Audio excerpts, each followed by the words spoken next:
एक समय की बात है, एक डॉक्टर रहता था। उसका नाम था गुलिवर। एक टाइम ऐसा आया कि शहर में गुलिवर के पास कुछ काम नहीं था। तब गुलिवर को एक जहाज में नौकरी मिली। ऐसे ही उसकी नई जिंदगी शुरू हो गई। पहले कुछ दिन तो उस जहाज में अच्छा बीता और उसे अच्छा भी लग रहा था। पर एक दिन बहुत जोर से बादल गरजने लगे, बिजली चमकने लगी, पानी गिरने लगा और जहाज डूब गया। गुलीफर और जहाज के कुछ आदमी छोटी सी नाव में बैठ गए जहाज डूबने से पहले, और देखते ही देखते जहाज डूब गया। लेकिन वो छोटी सी नाव ज्यादा देर तक टिक नहीं सकती थी। थोड़ी ही देर बाद एक बड़ी सी लहर आके नाव को उल्टा कर देती है और सभी पानी में गिर जाते हैं और बचे रहने की कोशिश करते हैं।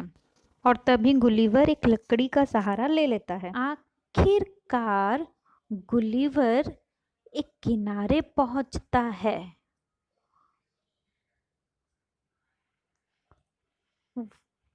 वो अब बहुत थक चुका था। उसे कुछ नहीं पता था कि वो कहाँ है, और वो सोचने की हालत में भी नहीं था, और वो वहीं बेहोश हो जाता है। जब वो उठा तो उसने देखा कि वो सिर से लेके पाँव तक बंधा हुआ है, और उसने देखा कि उसके आसपास बहुत ही छोटे छोटे लोग खड़े थे जो उसके पंजों के समान बड़े थे। गुलिवर उन सबको बहुत ही आश्चर्य से देख रहा था, और वो छोटे छोटे लोग भी उसे वैसे ही देख रहे थे। और उसने देखा कि वो रस्सियों के पेच में जकड़ा हुआ था। छोटे छोटे योद्धा गुलिवर पे तीर चला रहे थे। तभी गुलिवर ने बोला, रुको, रुक जाओ, मैं आप लोगों को कोई नुकसान नहीं पहुंचाऊंगा, चिंता मत कीजिए। कुछ दिनों तक गुलिवर को वहां ऐसे ही बांध के रखा गया। वो छोटे लोग उसे खाना और पानी देते थे। कुछ दिन बीत जाने के बाद वो लोग गुलिवर को एक गाड़ी में बांधे और उस गाड़ी को 100 से भी ज्यादा छोटे छोटे घोड़े खींचकर अपने शहर लेकर जा रहे थे। और उस शहर का नाम था लिलीपुट। वो लोग शहर का सबसे बड़ा घर बनाए गुलिवर के लिए। फिर भी उस घर के अंदर जाने के लिए उसे रेंग के जाना पड़ता था। जब वो लोग देखे कि गुलिवर उन लोगों को कोई नुकसान नहीं पहुंचा रहा है, तो उन लोगों ने फैसला किया कि गुलिवर को वहां के राजा से मिलाने के लिए। गुलिवर ने राजा को नमस्ते किया और राजा ने गुलिवर को वहीं रहने की अनुमति दे दी। लेकिन राजा ने कहा, अगर तुम यहाँ रहना चाहते हो तो तुम्हें काम करना पड़ेगा और यहाँ के लोगों की मदद करनी पड़ेगी जितना भी तुम कर सकते हो। गुलिवर ने एक पेपर साइन किया जिसमें लिखा था क्या क्या करना है और क्या नहीं। जैसे कि अगर गुलिवर किसी को अपने हाथों में उठाना चाहता है तो गुलिवर को उससे इसकी इजाज़त लेनी पड़ेगी। ऐसे ही गुलिवर ने लिलीपुट में रहना शुरू कर दिया। गुलिवर मकान बनाने में मदद करने लगा, पानी लाने में मदद करने लगा।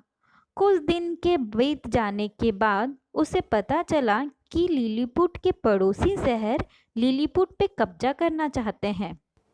ये सब के लिए वो लोग युद्ध के लिए तैयार हो रहे थे। गुलिवर राजा के पास गया और कहा, और राजा ने सब बात बताया युद्ध के बारे में। अगर आप चाहें तो मैं आपकी मदद करना चाहता हूँ। राजा बहुत खुश हुए ये सुन के और गुलिवर की बात मान ली। उसी वक्त पड़ोसी शहर अपने जहाज़ों के साथ युद्ध के लिए तैयार था, बस अपने राजा की इजाज़त का इंतज़ार कर रहे थे। जब ये युद्ध की खबर लिलीपुट के लोगों को पता चली तो वो सब बहुत चिंता में थे, लेकिन गुलिवर के लिए तो बहुत आसान था। गुलिवर ने सबको तार लाने के लिए कहा और उसने सभी तारों को जोड़ दिया और एक लंबी रस्सी तैयार की। रस्सियों को लेकर पानी में वो दुश्मन के शहर जाने लगा, दुश्मन की नज़रों से बच के। गुलिवर ने रस्सी से सभी दुश्मनों के सभी जहाज़ों को बांधा और पानी में तैरते हुए उन सब जहाज़ों को लिलीपुट लेकर आया। लिलीपुट लेकर आया और लिलीपुट के लोग यह देख के बहुत खुश हुए और उन्होंने दुश्मन के लोगों को जेल में डाल दिया। राजा ने सोचा अब हम लोगों को किसी से डरने की दरकार ही नहीं है। राजा ने गुलिवर को शुक्रिया कहा और मेडल दिया। गुलिवर बहुत खुश था क्योंकि उसने राजा का विश्वास जीत लिया था। थोड़ी ही देर बाद किले में आग लग जाती है तो गुलिवर जल्द ही एक जहाज को पानी से भरता है और किले के ऊपर डाल देता है और आग तुरंत बुझ जाती है। गुलिवर और राजा बहुत खुश होते हैं। गुलिवर और राजा की दोस्ती देख के वहाँ के मंत्रियों को अच्छा नहीं लग रहा था क्योंकि अब राजा कुछ भी फैसला लेने से पहले गुलिवर से ही पूछा करते थे। तभी मंत्रियों ने राजा को बोला, हे राजा, हमने सुना है कि गुलिवर आपको हटा करके खुद राजा बनना चाहता है। राजा बोली, सच में?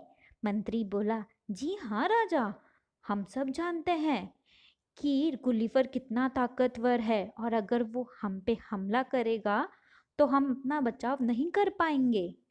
राजा मंत्रियों की बात पे विश्वास कर लेते हैं और गुलिवर को दंड देने का निर्णय लेते हैं।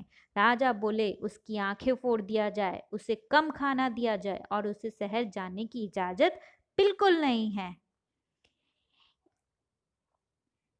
सब खुश होते हैं। एक लड़के ने जब ये सब सुना तो वो भागते हुए गुलिवर के पास गया और सब बात बताया।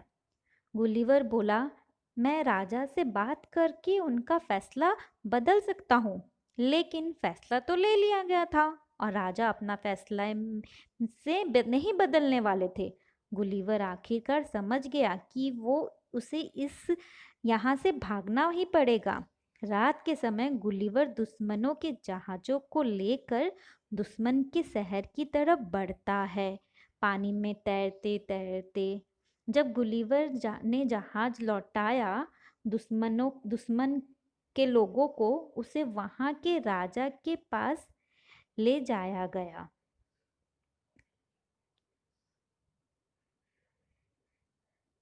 राजा ने गुलिवर का स्वागत किया और गुलिवर ने राजा को लिलीपुट की पूरी कहानी बताई। तब राजा बोले कि गुलिवर वहां रह सकता है जब तक वो चाहे। गुलिवर को बहुत ही शर्मिंदगी महसूस हुई क्योंकि उसने ये सुन के क्योंकि उसने उन लोगों का जहाज जो चुरा लिया था ना। रात भर गुलिवर को बाहर सोना रहना पड़ा क्योंकि वहां उसके लिए कोई घर नहीं था। गुलिवर बोला, लिलीपुट के लोग सोचते हैं कि यहाँ के लोग बदमाश हैं, पर यहाँ के लोग तो बहुत अच्छे हैं। एक दिन जब गुलिवर घूम रहा था उसने वही नाव देखी जिसमें वो अपने बचाव के लिए बैठा था। शायद हमारी नाव बह के यहाँ आ गई होगी। तभी गुलिवर राजा के पास गया और राजा ने जितना काम के लिए लोग दरकार थे दे दिए। वो सब मिलकर नाव को ठीक करने लग गए। कुछ ही दिनों बाद नाव तैयार हो गई तैरने को। गुलिवर बहुत खुश हुआ क्योंकि अब वो अपने घर जा सकता था। गुलिवर ने राजा और वहां के लोगों को धन्यवाद किया और अपने नाव में बैठ के जाने की तैयारी करने लगा। पर ये एक बहुत ही मुश्किल सफर था। एक समुद्र में इतने दिन तक रहना, 2-3 दिन समुद्र में बिताने के बाद गुलिवर ने एक जहाज देखा। गुलिवर मदद के लिए चिल्लाने लगा, मदद कीजिए मेरी, मैं यहाँ हूँ, मेरी मदद कीजिए। आखिरकार वो गुलिवर को देख लिए। वो नाव के पास आकर गुलिवर को रस्सी फेंके और गुलिवर को जहाज में खींच लिया और अब गुलिवर सुरक्षित था। वो बहुत ही उत्सुक भी था ये बताने के लिए कि उसके साथ क्या क्या हुआ, जैसे वो छोटे छोटे लोग, लिलीपुट की दुनिया, वो बड़ा सा घर, लिलीपुट के राजा, सब कुछ, लिलीपुट के दुश्मन। गुलिवर बहुत खुश था क्योंकि अब वो अपने परिवार से मिलने वाला था। अगर आप सबको मेरी ये कहानी पसंद आई तो please like, share and subscribe ज़रूर करें। Bye bye.